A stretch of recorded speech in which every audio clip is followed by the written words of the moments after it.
What's up, everybody out there? How you doing? I'm just going to skip all the introductions and everything and just jump right into it. All right, you guys. I am wrapping up reading Joyce Fenderella Irby's book. I still say yes. I'm about to finish the book. I'm almost there, and I just want to just talk about a couple of things in this book. And share with you a story. I'm sorry if it seems like I'm taking a tad bit too long to talk about it simply because I just put it down. My mind is firing off. It really is. And then I have some emotions. It's just what it is. So I'm trying to stay within my thought and then within my emotions. Nothing bad. It's just that I put the book down. So I got a lot of things that I want to say. And I just don't really want to write them out because I do know what I want to say. I just need to take my time with it. Again, I say, Joyce, I'm not sure if she is or isn't aware that I'm doing this. It is what it is. She's not a part of any, kind of promotion of this book over here. I'm just reading it because I want to know more about, Climax, and she has a book out relating to the Climax story. It's definitely a good read. I'm here to tell you, she talks a lot about her personal life as well as her professional life in this book. And I think it's definitely a must read. It is. I kid you not. Okay. So having said that,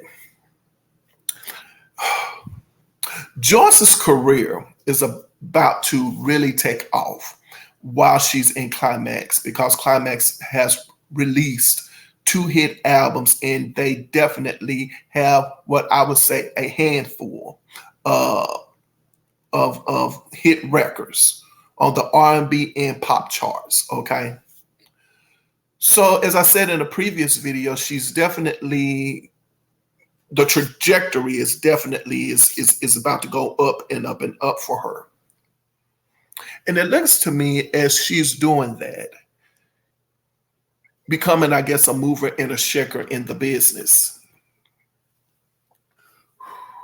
She decides to bring some people along with her to experience that and definitely make some money for herself as well. It's understandable, right? And so, according to her, she has managed a lot of artists, brought a lot of artists into the business, and she has not received a fair return, if you will, or she hasn't been treated fairly by these individuals. And definitely within the music industry, she has not, well, let's just say, smile in your face. And all the time they want to take your place, they're backstabbers, right? So I'm getting towards the end of the book and I'm kind of seeing a pattern and I'm noticing it. I'm trying not to wear my counselor's hat, but at the same time, I am wanting to look at this from a different perspective. And as I'm reading Joyce's book, I see a lot of myself within this story.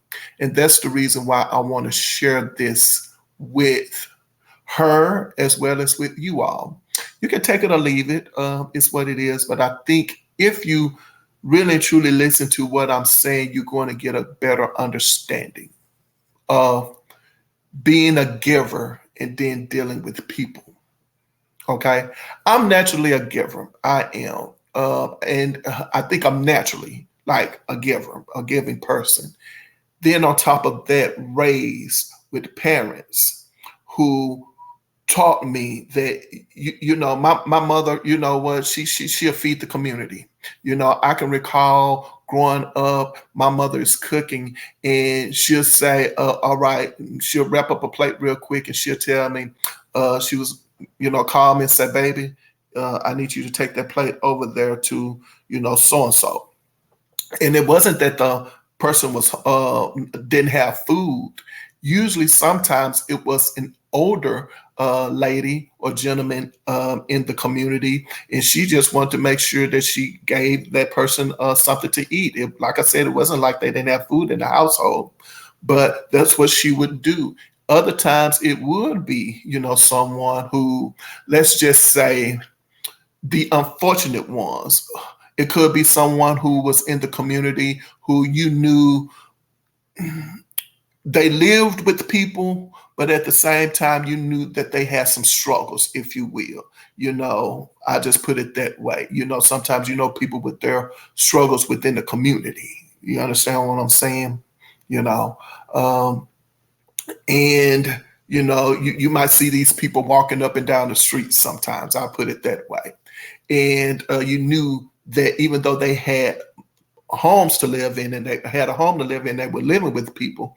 But my mother would say, take this plate over there, and and things like that. That's just how I was raised, and what I've seen my mother do. And so I just took that on. So being naturally a kind-hearted and a giving person, raised in a household where you see that, then that just becomes a part of who you are, so on and so forth.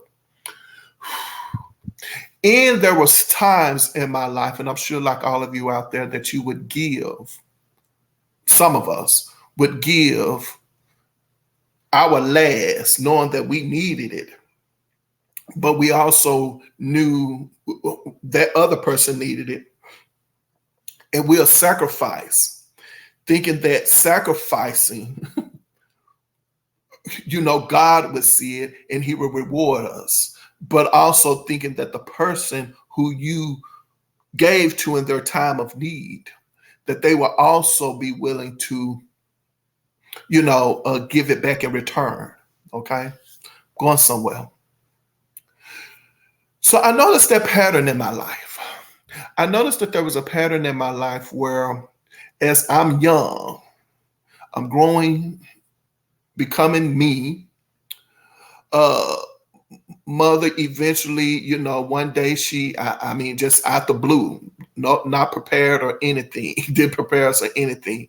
One day, and I wasn't raised in a religious household like that. We didn't go to church like that at all when I was younger. All of a sudden, I know I was a preteen, and it could have been, it definitely had to be a weekend. Not a weekend, a weekday. I think it was actually a Monday. And we were outside playing and everything, and it was getting a little late. I would say it was probably about, I don't know, maybe 3-4 o'clock, in the day. And the next thing I know, my mom, she's calling us in and say, all right, you guys, come on, get in. Y'all need to get dressed, get in the tub, get dressed, so on and so forth. And I'm not thinking about anything. I'm not. But I'm noticing that the clothes she's, preparing for us, they are church clothes. So I'm like, okay, where we going? She basically, saying, well, we're going to church. And I'm looking like, oh, okay. I ain't think nothing about it. I'm like, why are we going? So when I get there to the church, the next thing I know, I see the people talking to my mother.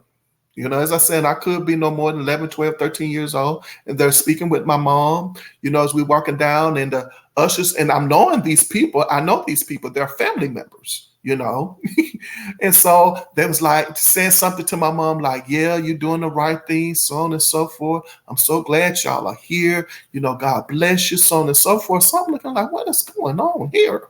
I ain't thinking nothing about it. And the next thing I know, me and my sisters and brother, we are on the front bench of the church.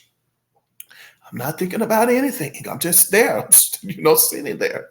And then the pastor I knew, a reverend, I knew within, the community, who was also the reverend, the father of one of my classmates. I knew him, so he comes up and he starts speaking. I'm like, oh, I'm going to finally get to hear him preach, because I knew he was a preacher and I respected him. And so I see him coming up and I'm like, oh, okay. Anyway, long story short, my mother had me, it was time to give my life over to God. That's a whole nother story. But then that happened. So on top of being just a kind-hearted person, giving, seeing my mother, do these kinds of things in the community, then now here I am, I'm in the church.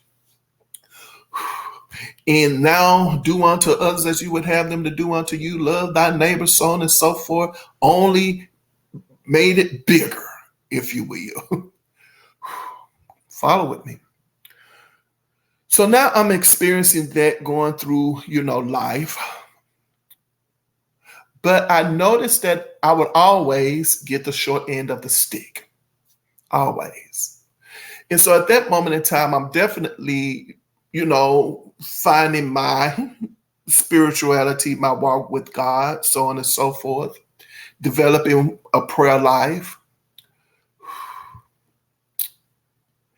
And it gets to the point where people see that they're aware that, at the end of the day, no matter how they felt about me, it didn't matter. They knew that there was a connection with myself and with God. And then eventually it would get to the point where, some people would say, hey, pray for me, so on and so forth. And I would do that. I would pray for them. I pray for others. I would see God do all kinds of wonderful things in their lives. And I would be like, wow. But guess what? All while I'm going through all of this that I'm talking to you guys about, guess what? I still felt unworthy. I felt unworthy. I felt bound. I was bound. There was no good thing. It was bad. Anything negative that could possibly come up and attach itself to anything, it would be me. I always found myself in the midst of drama, in the midst of despair, depressed. I would find myself always in this, that if it ain't one thing, it's another. And I got to the point in my life where I expected it to be bad. Okay. Or I could be in the midst of a lot of people. And being in the midst of all of these people, God could be handing out blessings, but I would be skipped. People would come in and they would promise me things that would break their promises. I mean, right there in my face. They would tell me, they would promise me things, and they would break their promise. They would break their word. Just break it right there in front of me. And then, right there in my face, the thing that I was promised by these individuals, they would give it to the other person. And they would say, well, they need it more than you need it. You see? So then I got into a point in my life where I felt like, well, they needed more than I needed. So I just felt not even second. There was the low, like as low as you can go. And then there was that other low, and that's where I was. I was under the low. You see? And there would be some good things that would come along, and I would turn them down. I'd be like, no, because they would come up, but the lack of support that I would have meant that I would need these extra things in place and this extra support that I knew that I wasn't going to get. You see, which meant that the door would be open for me, but that's all it would be. It would be an open door. You see. And even if I walk through that open door, right, now what? I'm here. I'm in let's just say, the land of milk and honey, but I still need support.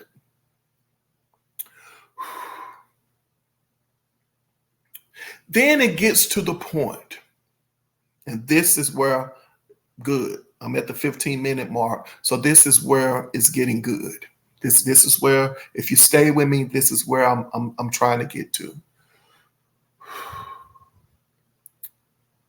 So then it gets to the point, I've developed this prayer life. Oh, I can call it out. I could call it out. Just, I mean, like I could manifest it for other people. I could.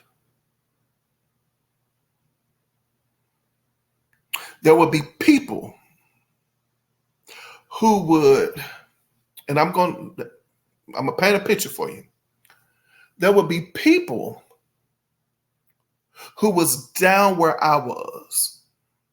So I'm at the lowest of the low. And then all of a sudden there were other individuals who was the lowest of the low.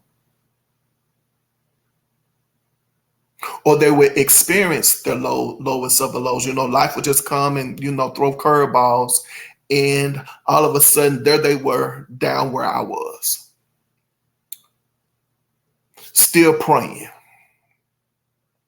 And as I'm praying,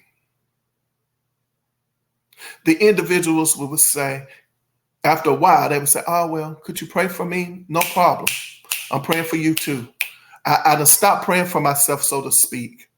And now I'm praying for that individual. But I'm bound, and the other person is bound. The person is saying, I'm saying, well, just ask God. I can't do that. Why can't you do that? I can't do that because, I don't feel worthy. I messed up terribly. I don't know. I don't pray like you, or whatever the excuses were, because the excuses were many. The point is that I would pray and I would tell these individuals what to do.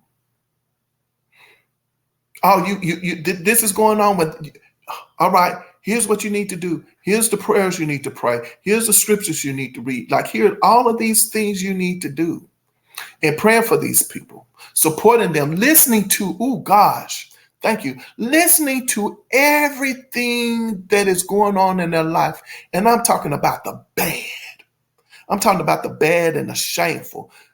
Telling me things that they wouldn't tell other people, but get to the point where it was like, well, I really truly do feel comfortable speaking with you. And I don't know why I feel comfortable, because again, I'm like, well, hey, I know my life. I know what I'm going through. So why would I want to shame you when I know what's going on in my life?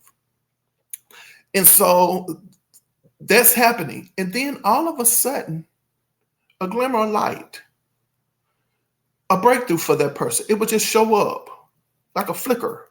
It would just show up. And I'm like, well, that's your opportunity. You better take it. Sometimes they will, sometimes they won't. But slowly but surely, the doors started opening up for those individuals. And they would go on. They're free. What's that Vicar Winans song? Shake yourself loose. They have shaken themselves loose. And there I am still bound. And I'm looking like, huh? And in my mind, I'm saying, it worked for them, but it's not going to work for me. In my mind, I'm saying, wait a minute, you're not coming to loose the shackles, like you done set yourself free. You're set free. Come back for me, type of thing.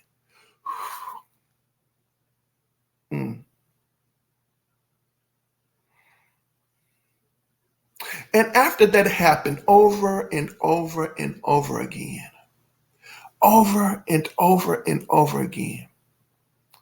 it finally hit me after a while. Those prayers were for you. It's for you. Those prayers are for you. It's for you to be free. It's for you to be in the land of the milk and honey. It's for you to put your behind where your heart desires to be. It's for you to receive the desires of your heart.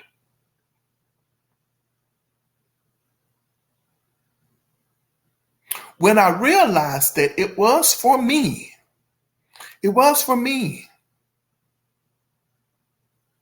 when I realized that, I said, oh, Okay, I get it now. So here's what I'm going to do.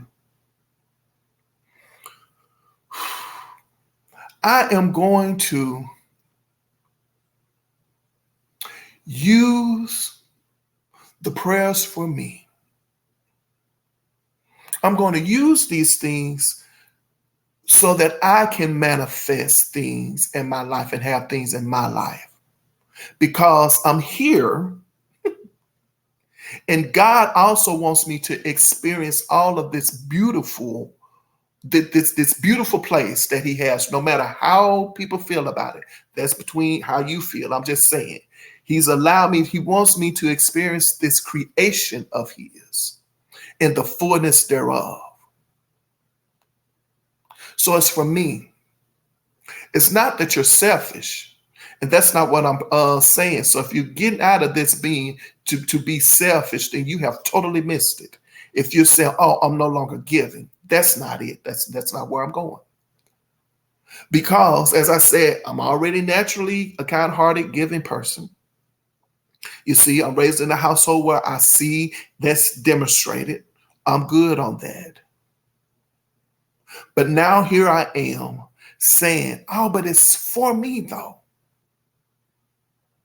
So even when my mother took me that day, that Monday, to give my life over to God, that week, of course, it's, uh, uh, revival is that week. So that was the purpose of reviving myself, if you will, giving my life over to God. So all of that really and truly was for me. It was personal. It was for me. So now I learned it, but I learned it this way. Out of all the people who I helped, some who didn't give back to me, some who didn't even acknowledge, they went by listen here, I'm here to tell you, I was calling them on the phone, always there, supporting, helping them. Here I am, I'm doing all of the heavy lifting in their lives, and I'm seeing it manifest. And God is showing me it's manifesting. He's letting me know in so many words that I hear your prayer. And I can't be upset at these individuals who are receiving that breakthrough because they're receiving it. He has shown up in my life time and time again, showing me this is your breakthrough as well, but you got to be there to receive it. You have to receive it. Who cares what other people think about you? Who cares what they say? At the end of the day, this is for you. I'm making a way out of no way. But if I can't receive it, then I tie his hands up. But here is where I get to the point of what I'm trying to say.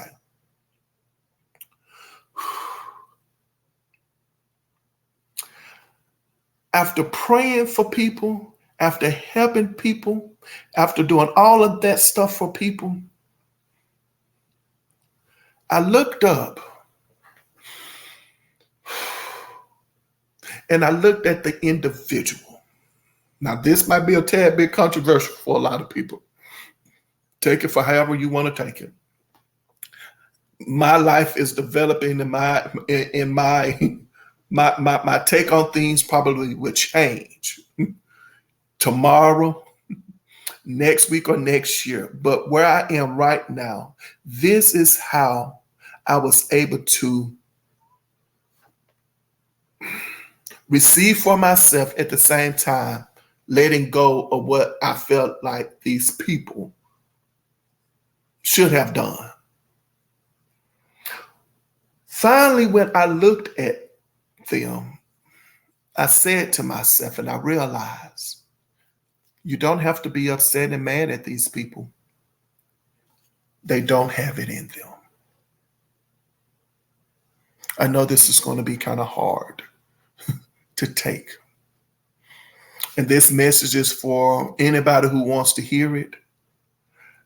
I'm reading Joyce's book, and this is what I've learned, and I can even share with Joyce today.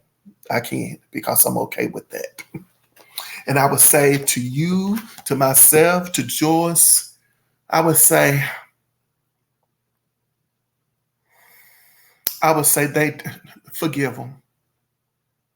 because they don't have it in them. Well, what do you mean?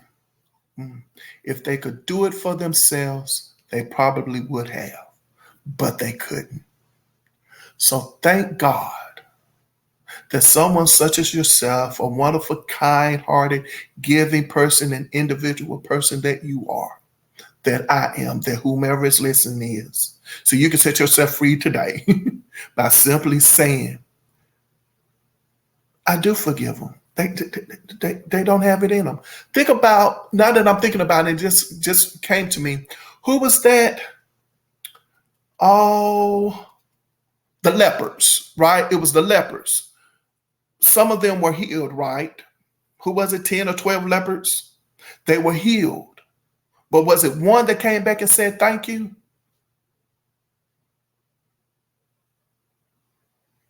So just understand that in the story, as you go throughout life from here on now, helping and assisting people, with whatever it is, and they don't return the favor, if they don't thank you, if they don't make good on their promises, but you did, you can simply say,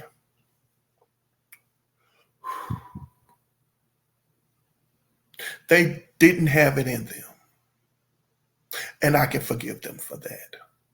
Because when the story is told, when it's just between that person and God, forget other people. When it's between that person and God,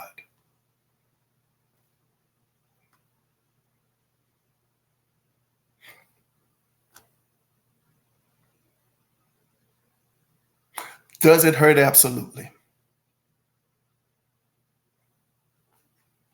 But they don't have it in them. They didn't have it in them. Hopefully, eventually they'll get it. They'll have it within them.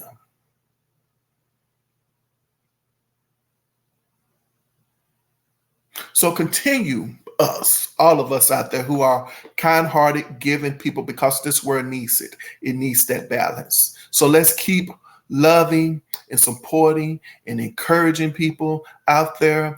If you are able to help and assist, do so. But don't neglect yourself. I'm sorry, my light just went out. But don't neglect yourself. Not you. So the focus now, you should be able to say, wait a minute. It's for me. All of this is for me. It's like you have to understand, God gives gifts, doesn't he? And he gives gifts specifically to you.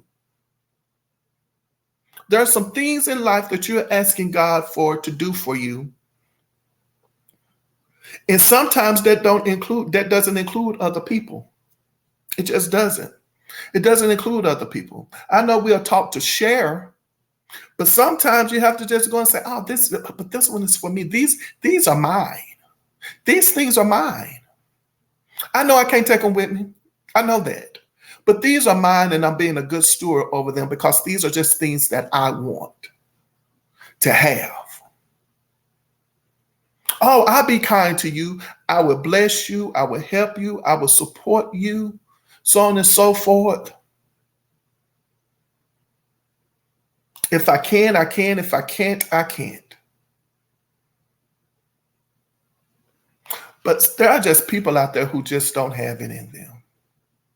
And I end this by saying also too, sometimes if you have to go into the lion's den,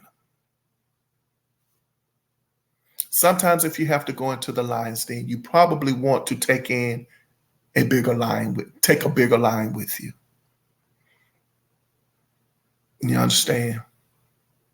Especially when you know you're already dealing with individuals who mean you no good.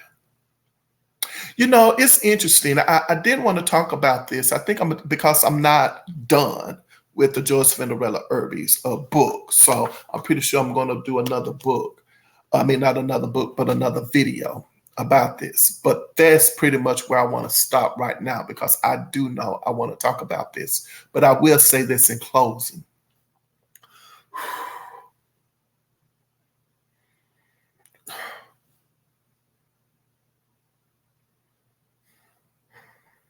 No, then I'm gonna start talking again. I get the feeling. I already get the feeling. I want to end. It's 30 minutes. But that's it. It's for you. Imagine, and I'm just saying, imagine where your career could have been if you had a focused solely on yourself. That's not selfish, I'm saying. Think about it. I mean, you got hit records out, right out the bat too, as a solo artist.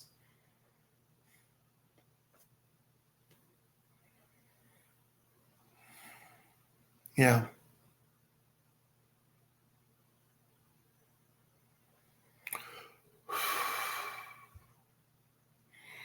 So that's it.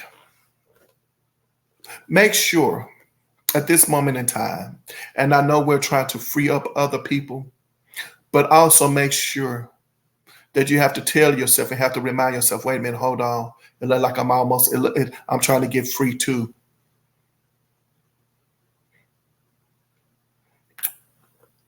Hey, this is just an example. Because you don't take my word for it. What I'm basically saying is that if you bound and someone else bound and you can set both of y'all both free at the same time, do so. So you got to think about this and just don't be so narrow-minded with it. I am just trying to give my take on what I've experienced at this moment in time, being a giving person and a supportive person. And then you still have to go. Sometimes you find yourself in the lion's den. Oh wow, this here is giving me a lot to talk to just intake right now. Just kind of sit back and kind of chew on the fat a little bit. Hmm. Is there anything else I want to say? So that I make sure that I have clarity and make sure that everybody understands where I'm coming from, who will watch this.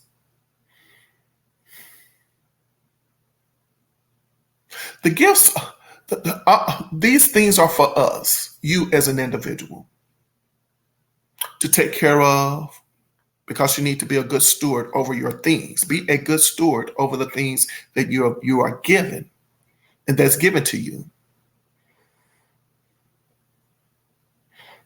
And from time to time, you will have people who will come along in your life who you just move to help for whatever reason, and you help them. If they don't come back, you can shrug your shoulders and say, "Oh, that's all right. I realize they don't have it in them."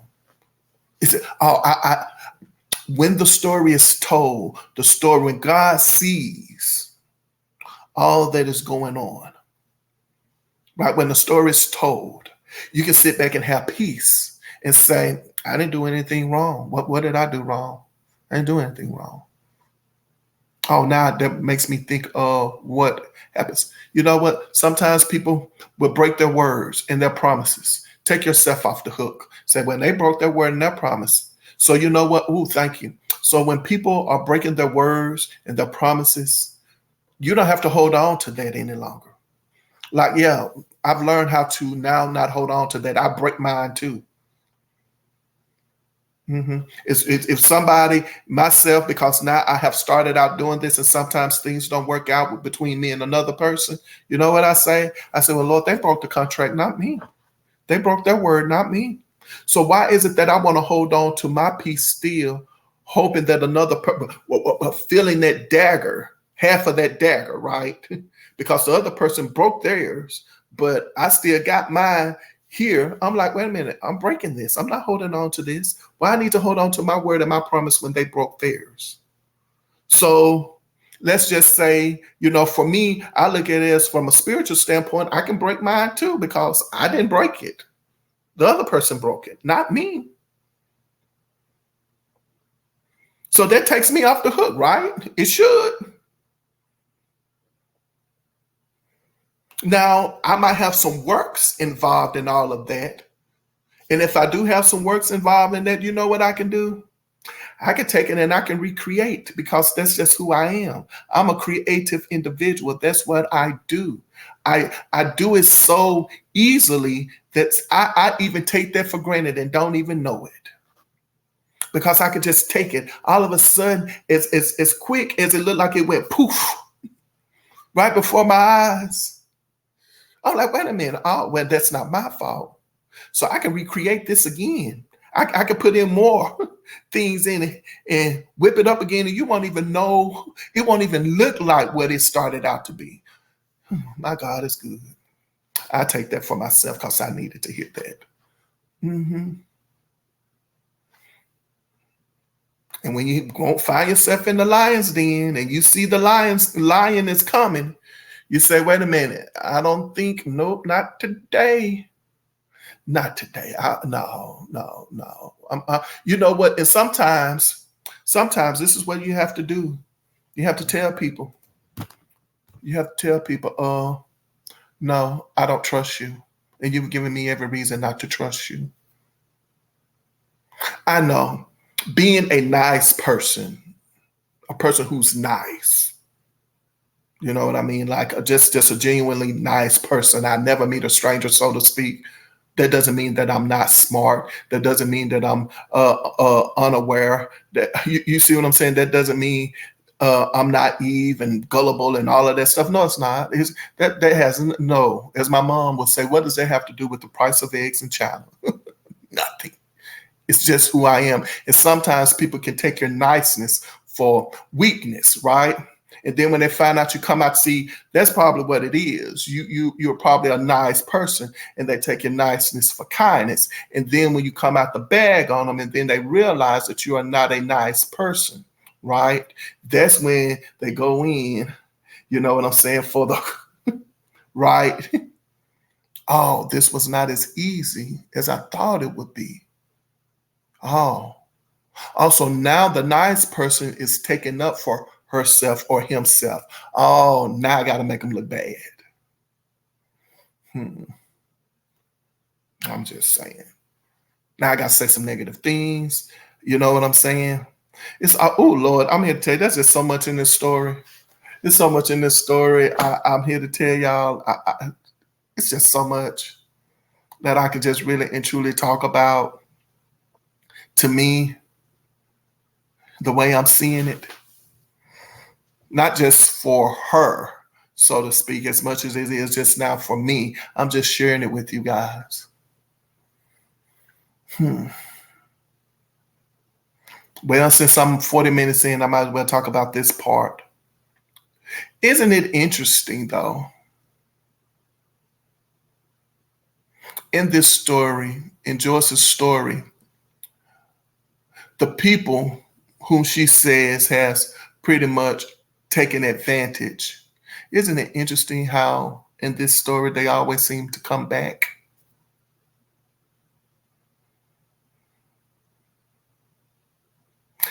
Oh, I need a lifeline. Oh, here you go. I would have been like, no, I won't. What does it have to do with me? No. Iyanla Vanzant said this years ago, and you probably can Google this. Google it as well as find it on YouTube, and I'm going to look for it. I'm going to post it. All the different ways you can say no. Iyanla Vanzant, nope, nada, can't do. No. You know, what is it? GTFOH.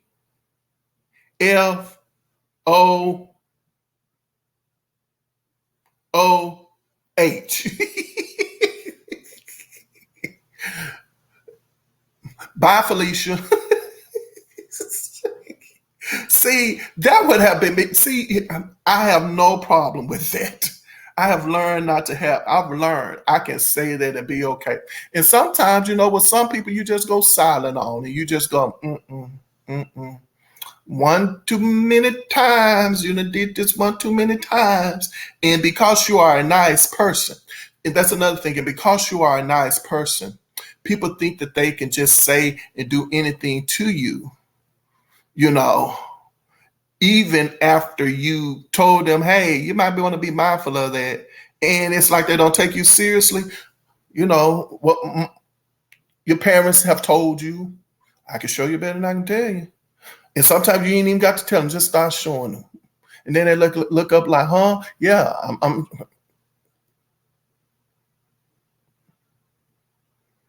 yeah, it's interesting. And they seem to come back. So I get it.